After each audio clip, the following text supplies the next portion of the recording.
Erinnya Mwonge Brian, team manager Saza coach.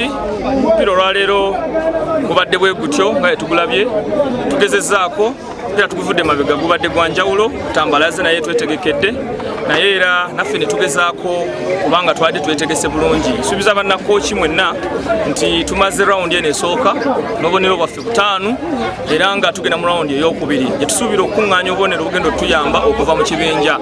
Njagala muddemu amaanyi mujje ku kisaawe tuwagule ttiimu yaffe, ttiimu ekola bulungi, ttiimu ate kati egenda kugenda yeetereze mu zino weeks nga tuwumuddemu tukomewo nga tuli b'amaanyi okusinga nga bwe twazze. Ebisobo byonna ebibaddewo olwaleero tubitegedde bituwonyesezza okuwangula omupiira guno era tusaba nti bwe tumala obbitereeza ate omupiira omulala tugenda kukola bulungi. Era njagala obategeeza nti abaana abakooki bazannye bulungi nnyo era nga njagala okukakasa abakooki nti abaana bano bakyalina omukisa munene nnyo okuba nti basobola okugenda ne bava naye mu kibinja era ne bagenda ne batuuka ku ntikko. N'ekyo mbasaba temugwamu maanyi mujje twongere obbawagira mubawerekereze gye bagenda mubeerewo nga basamba.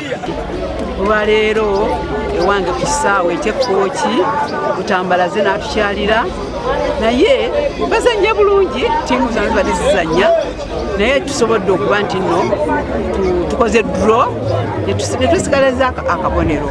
Era njagala okukubiriza ab'Kkooki nti eno ntandikwa tetunnaba abaana baffe tujja kusamba era tujja kweyongera mu bifo ebyawaggulu. Nsaba abawagizi mwenna ab'Kkooki mutuwagire tusobole okutwala ekikopo omwaka guno. Nyanze Bongole Anthony assistant coach Butambala. Gemu leero tebadde mbi, tebadde nnungi. Okusinziira ku ttiimu ze twali tusamba at least ebadde mu challenging nnyo.